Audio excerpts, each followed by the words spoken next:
Muito bem, então vamos dar início à nossa aula de hoje sobre reconvenção, finalizando, portanto, a análise acerca da resposta do réu no direito brasileiro. Então, nós tivemos as últimas aulas falando sobre contestação, fizemos toda uma abordagem sobre a parte formal da contestação, as questões processuais que são suscitadas no intuito de representar uma defesa indireta. Na última aula, nós fizemos uma abordagem sobre a defesa direta na parte meritória da contestação como instrumento defensivo, e hoje nós estamos incumbidos de falar sobre reconvenção. A reconvenção que está prevista no artigo 343 do Código de Processo Civil. E como nós já havíamos falado antes, uma das principais modificações ocorridas em relação ao Instituto da Reconvenção é o fato de que, na vigência do revogado Código, a reconvenção ela era uma peça autônoma. Isso estava estampado no artigo 299 do Código de Processo Civil revogado. E com a entrada em vigor do atual diploma processual, a reconvenção ela perde essa condição de peça autônoma e passa a ser feita no bojo da contestação. O próprio artigo 343, ele vai dizer que a reconvenção, ela será feita na contestação. É lícito ao réu, na contestação, oferecer reconvenção. E com isso, é importante que nós saibamos que a reconvenção que outrora mantinha essa condição de peça autônoma, passa agora, na atual conjuntura do processo civil, a ser uma peça que não mais goza dessa autonomia e é feita de maneira inserida dentro da contestação. Então, isso nós já tínhamos conversado antes. Mas, o que seria, na verdade, a reconvenção? Porque a reconvenção ela é compreendida como sendo uma forma defensiva. Porque ela é oportunizada, a reconvenção ela é oportunizada no momento em que o réu ganha essa aptidão defensiva, em que ele é instado a se defender. Uma das possibilidades defensivas que vão a ele ser concedidas é a reconvenção. No entanto, a reconvenção ela cuida sendo como a invocação do direito de ação pelo réu. É como se o réu dissesse, olha, eu fui demandado pelo autor, mas, na verdade, esse direito de ação que o autor julga ter, ele pertence a mim.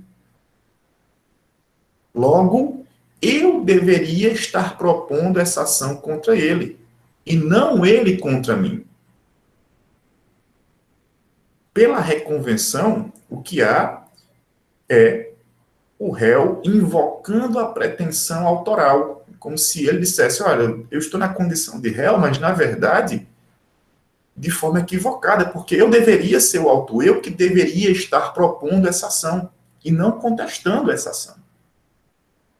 Por isso que nós dizemos que a reconvenção ela é um contra-ataque, porque, ao invés de limitar-se tão somente a se defender, o réu, no âmbito da contestação, ele também tem a possibilidade de contra-atacar com a reconvenção. Ele vai usar a reconvenção para gozar, para usar de um direito de ação que ele julga ter. Então, há na reconvenção uma distinção contra-ofensiva em relação ao intento unicamente defensivo que é pregado nesse momento processual. E quando nós chegamos nesse instante do processo, o que se verifica, o que se vislumbra é que, olha, o réu tem o direito de defesa e ele tão somente vai trazer considerações defensivas. Mas a reconvenção vem para quebrar essa, essa dialética, essa posição quase que unânime acerca da condição defensiva do réu, oportunizando, viabilizando que o réu, ele contra-ataque aquilo que o autor sugeriu como sendo de direito dele. E aí, nesse caso, ele, réu, tem a oportunidade de se defender por meio da contestação, mas também tem a oportunidade de contra-atacar por meio da reconvenção. Nós já conversamos sobre o fato de a reconvenção ter deixado de ser peça autônoma, porém, o prazo da reconvenção permanece sendo o mesmo, 15 dias.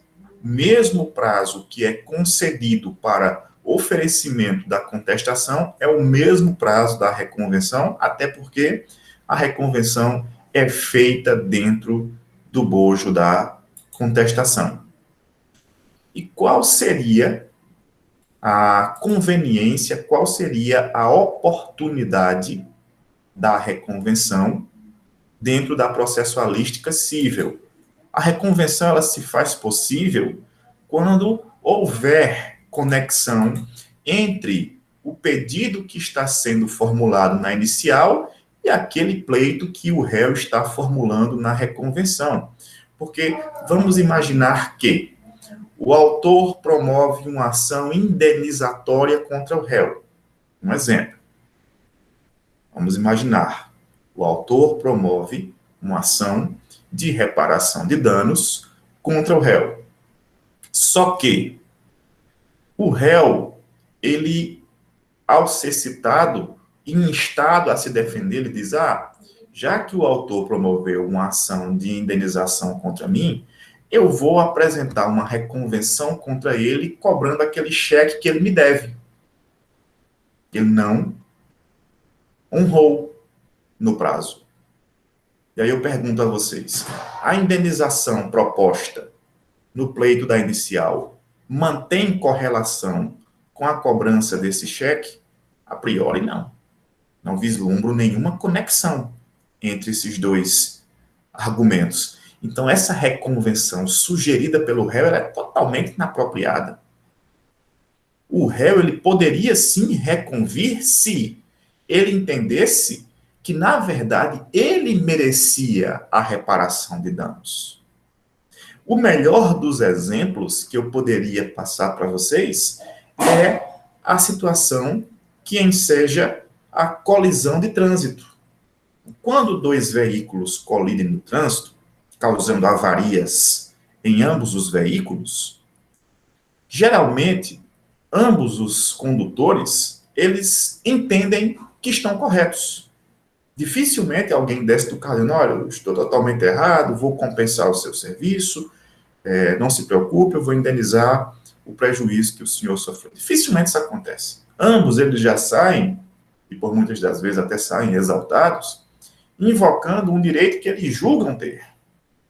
O autor entende que foi abalroado pelo réu, o réu entende que foi abalroado pelo autor. Então, ambos se guarnecem de um argumento para sugerir a reparação de um dano que eles supõem ter. Imagine só que o autor da ação promove a ação contra o réu, e o réu, ao ser citado e instado a se defender, ele diz, opa, mas não fui eu quem provoquei essa colisão.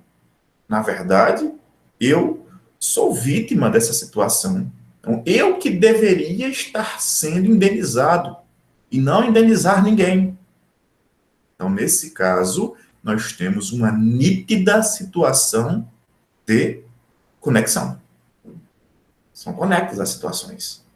Dizem respeito à mesma causa de pedir remota, qual seja a colisão que envolveu aqueles dois veículos e, por conseguinte, aqueles dois indivíduos. E assim, se justifica, nesse caso, a propositura da reconvenção. O réu estaria, nesse caso, invocando corretamente o instituto da reconvenção para buscar um direito que ele pensa deveria ter sido usado por ele, na condição de autor, e não pelo autor contra ele. Então, para que nós utilizemos da reconvenção, é preciso que nós tenhamos uma conexão entre essas propostas. Até porque nós vamos ter na tramitação processual duas ações concomitantes. Uma que nós vamos chamar de ação principal, promovida pelo autor contra o réu, e outra que nós chamamos de reconvenção, promovida pelo réu contra o autor. Só que essas duas ações, que poderiam tranquilamente tramitar separadamente, conectadas, elas vão estar dentro do mesmo processo. E por quê? Porque a reconvenção aproveitou o ensejo da oportunidade defensiva para que se invocasse essa pretensão do réu como sendo o detentor do direito postulado pelo autor. Não é qualquer tipo de situação entre autor e réu que pressupõe a possibilidade da pretensão reconvencional.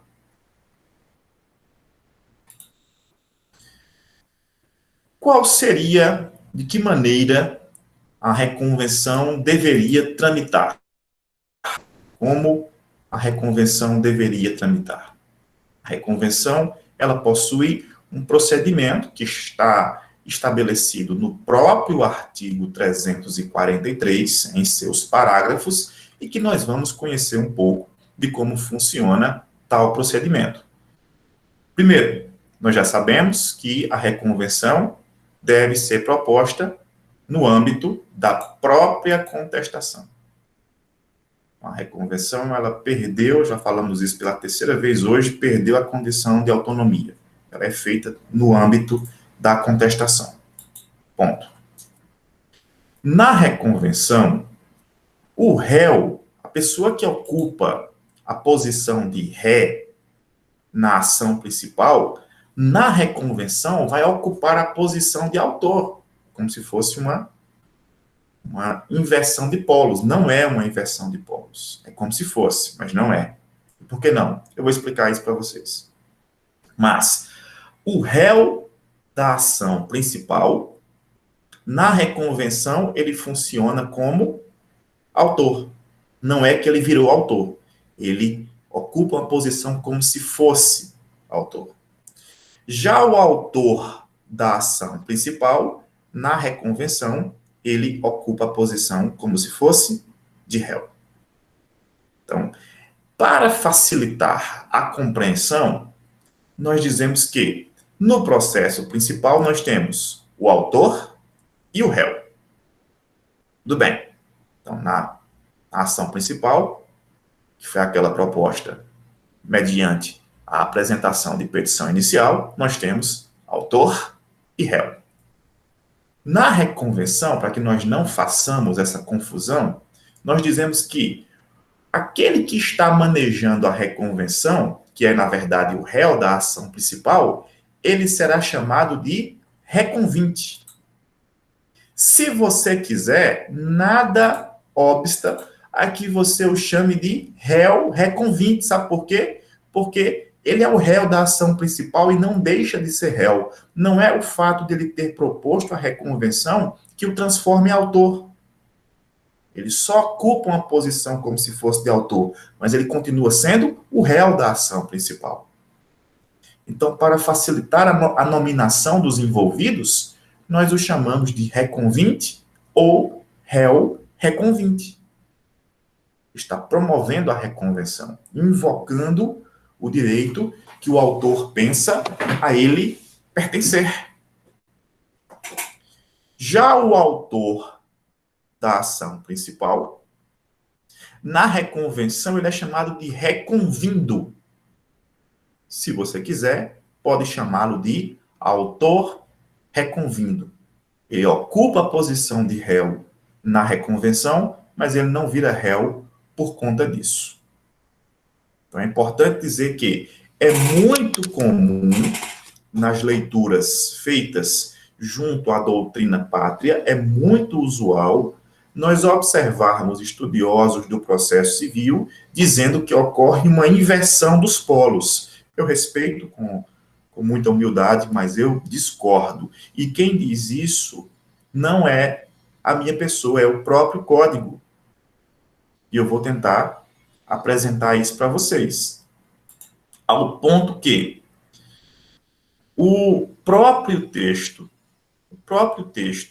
do CPC, vocês podem abrir o Código de Processo Civil no artigo 343, e nós vamos comprovar que essa inversão dos polos, do ponto de vista organizacional, ela inocorre, não acontece essa inversão dos polos. Veja o que diz o parágrafo 1º do artigo 343. Acompanhe a leitura pelos códigos de vocês. Artigo 343, parágrafo 1º.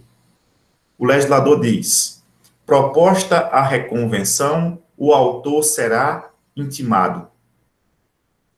O autor, que na reconvenção nós chamamos de reconvindo, ele será intimado.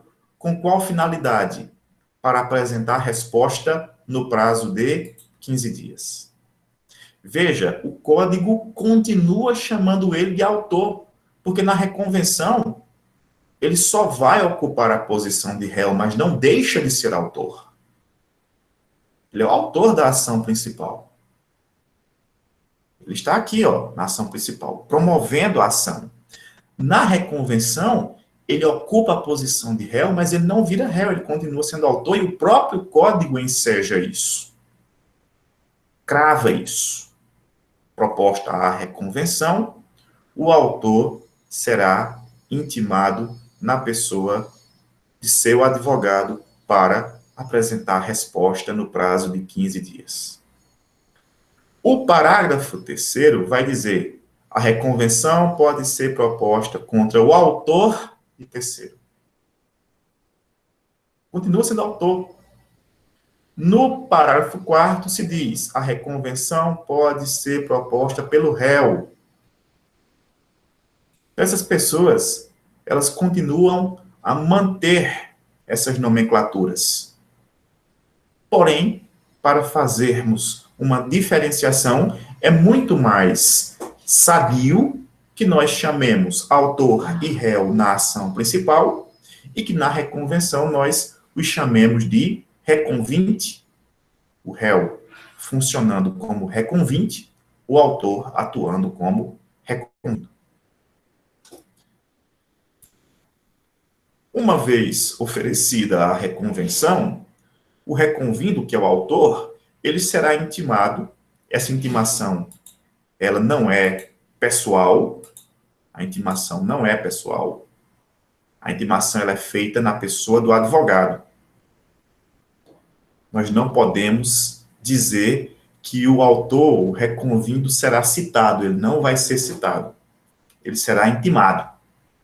E essa intimação, ela não é pessoal, ela é feita na pessoa do seu próprio advogado.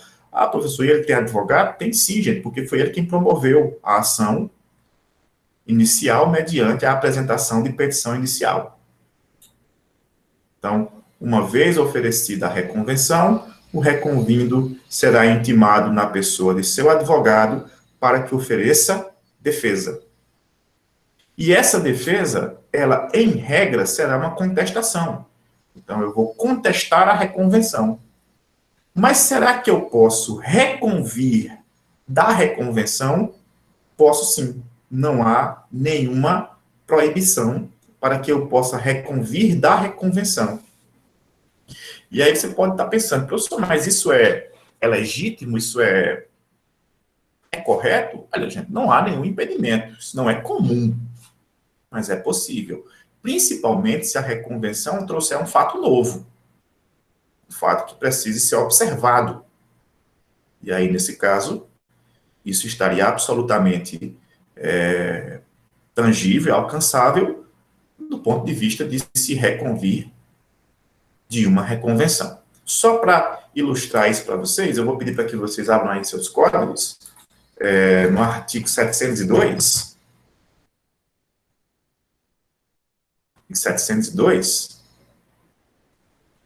parágrafo 6º do CPC. Esse artigo 702 é o artigo que está falando da ação monitória. Ação monitória que é a ação que legitima os títulos que, a priori, seriam inexequíveis. Vamos entender o porquê de nós interpretarmos que é absolutamente viável a reconvenção da reconvenção. Então, você observa o que diz o parágrafo 6º. Ele diz: na ação monitória admite-se a reconvenção. Então, veja, o legislador começa dizendo: na ação monitória admite-se a reconvenção. E aí ele prossegue: sendo vedado o oferecimento de reconvenção à reconvenção. Então, na ação monitória é vedado reconvir da reconvenção, mas em outros instrumentos processuais, pela leitura desse parágrafo, faz-se absolutamente possível.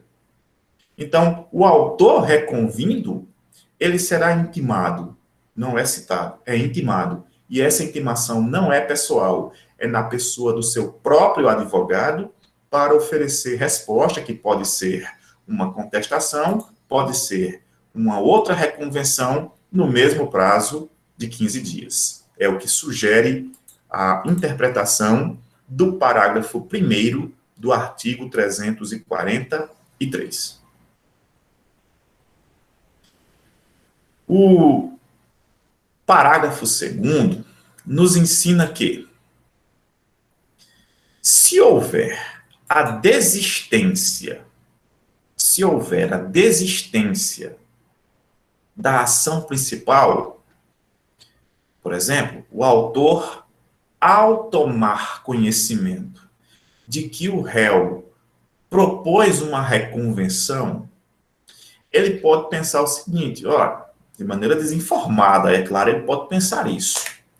Pode pensar assim: olha, como a reconvenção é uma ação que não goza de autonomia e que, portanto, ela é acessória ao pedido principal, à pretensão principal, logo, se eu, autor, desistir da ação principal, imediatamente a reconvenção será extinta, porque sem a ação principal, a reconvenção padeceria de prestabilidade. Correto afirmar isso? Não, incorreto. O parágrafo 2º, ele é cristalino, isso já vigorava na versão do Código Revogado. Ele é cristalino ao dizer que, havendo desistência ou ocorrendo qualquer outra causa de extinção prematura da ação principal, que são aquelas hipóteses que estão previstas no artigo 485, havendo qualquer uma dessas ocorrências, não interfere no andamento da reconvenção. Não interfere no andamento da reconvenção. A reconvenção prossegue normalmente. Não há qualquer tipo de interferência. Isso significa, professor, que se a ação principal foi extinta, a reconvenção ela tramita sozinha? Sim. Então se ela tramita sozinha, ela passou a ser a ação principal. Não, gente, ela continua sendo a reconvenção, só que agora ela caminha de forma unitária. Por quê? Porque aquela que havia iniciado o procedimento na condição de ação principal, ela foi extinta. Então, o fato de ter ocorrido a extinção prematura da ação principal não acarreta em interferência em relação à reconvenção, mesmo que seja por causa de desistência.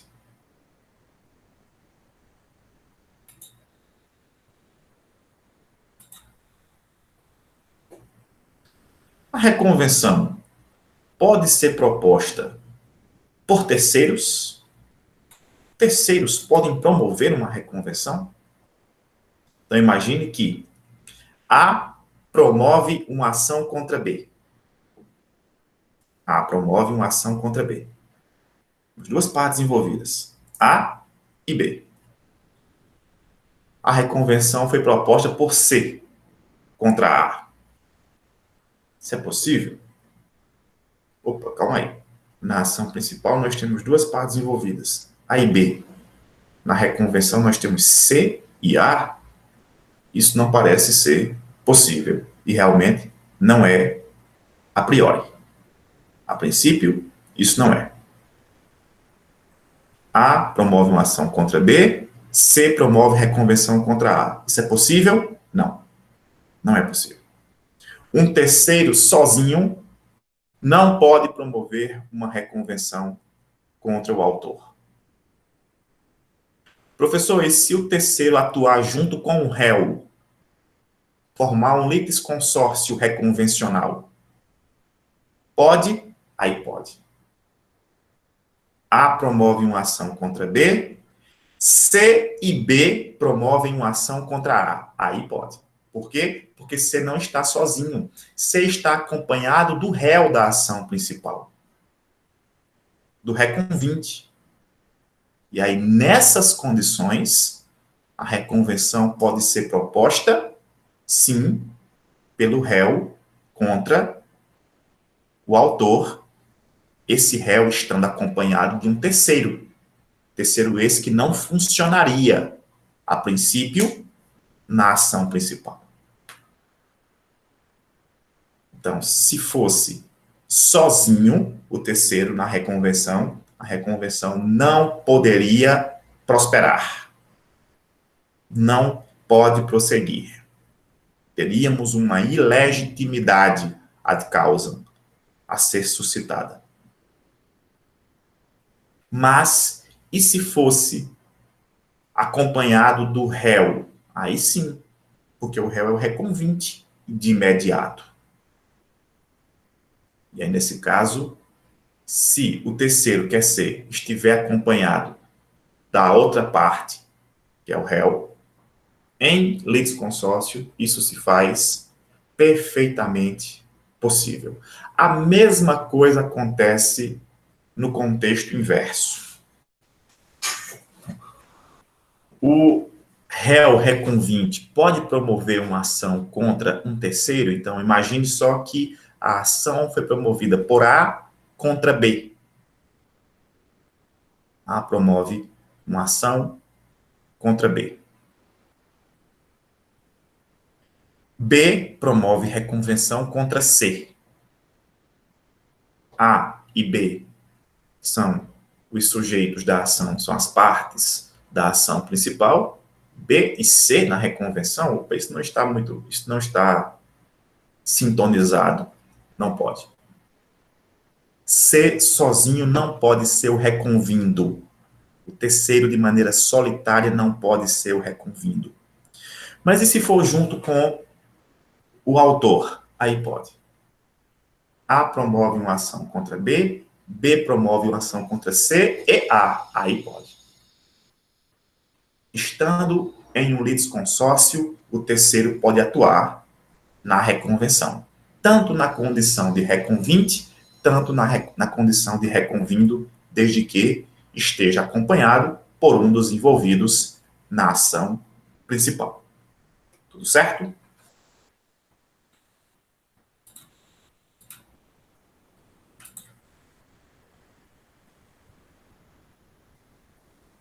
Uma das coisas mais bizarras que eu acho do novo código, o novo código tem suas bizarrices também. Não é mais novo código, já é o Código de Processo Civil, né? Já temos mais de 5 anos de sua vigência, então ele é o CPC.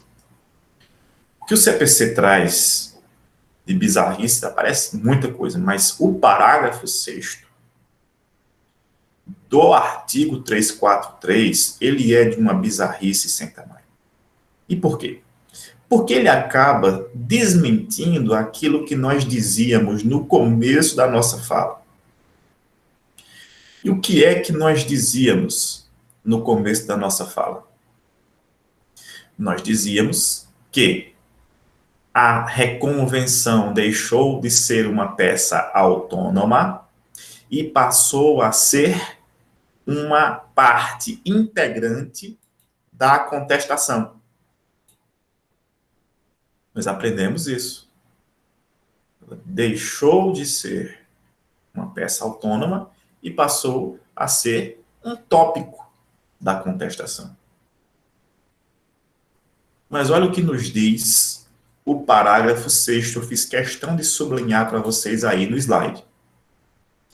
A reconvenção poderá ser proposta independentemente do não oferecimento da contestação. Mas como assim? Como assim? Como é que eu vou promover reconvenção sem contestação se o caput do artigo 343 diz que é lícito reconvir na contestação? Isso não parece muito apropriado, não parece muito concatenado, e eu concordo, realmente não é. Mas o fato, gente, é que é possível, sim. Pode-se oferecer reconvenção, professor, sem contestação? Pode. E quais são as implicações práticas disso? Olha, quando eu opto por oferecer reconvenção sem contestar, eu estou abrindo mão de me defender. Eu vou só contra-atacar.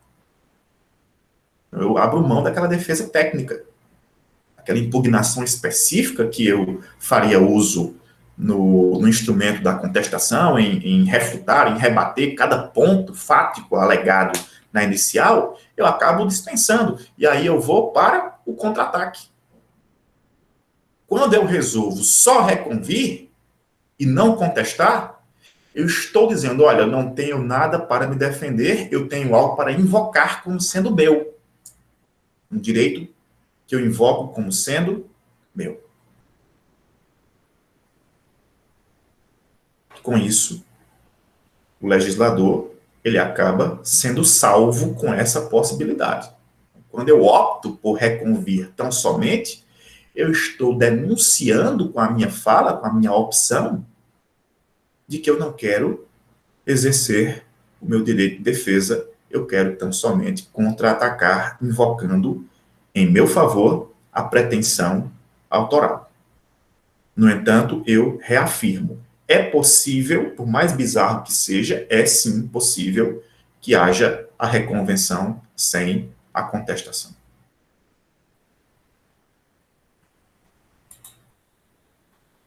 Se nós tivermos ação principal e reconvenção, então uma única sentença decidirá as duas pretensões. A pretensão do autor, formulada pelo autor, e a pretensão formulada pelo réu reconvinte. Ambas serão resolvidas por uma única sentença. Lembrem-se que a reconvenção deverá conter os mesmos requisitos da petição inicial. A reconvenção precisa cumprir com todas aquelas exigências que estão previstas no artigo 319, no artigo 320 e em demais pontos do CPC. Inclusive, valor da causa. Certo? Você vai no artigo 291 e o legislador foi claro que o valor da causa deverá ser aposto tanto na petição inicial quanto na reconvenção. Professor, honorário de sucumbência são cabíveis na reconvenção? Também. Isso também está previsto no artigo 85, em seu parágrafo 1º, possibilidade de que haja a aplicação, o arbitramento de honorários de sucumbência na reconvenção. Nós estudamos um pouco mais atrás o que seriam os honorários de sucumbência. Cabe reconvenção nos juizados especiais cíveis. Nós sabemos que os juizados especiais cíveis, eles são regidos por uma lei própria, a Lei 9.099 do ano de 1995. Os juizados não são previstos, não estão previstos no CPC, para que ninguém faça essa confusão. E existe reconvenção nos juizados? Não, não existe. Mas existe um instituto semelhante, que é o pedido contraposto. Ele é como se fosse uma reconvenção no estilo próprio do juizado, sem muitas formalidades. O artigo 17, parágrafo único, prevê a possibilidade de que seja feito pedido contraposto, ou seja, o réu pode invocar em seu favor a pretensão que teria sido sugerida pelo autor da ação tramitante nos juizados especiais. Porém, repito, se a pergunta for objetiva, existe reconvenção nos juizados? Resposta, não, não existe. Existe um instituto semelhante. Qual seria? O instituto do pedido contraposto. Esse sim deve ser feito obrigatoriamente na contestação. Ele é feito por obrigação na defesa. Ele não pode ser feito de maneira avulsa. Os pedidos contrapostos precisam ser feitos dentro da contestação oferecida nas ações propostas no âmbito dos juizados especiais cíveis, repito, regidos pela Lei 9.099, do ano de 1995. Bem, gente, com essa última informação, nós encerramos as considerações sobre a reconvenção, certo? Acredito que todas as informações possíveis sobre reconvenção foram oferecidas na exposição. Me disponho a eventuais esclarecimentos, acaso eles existam, e em não havendo, eu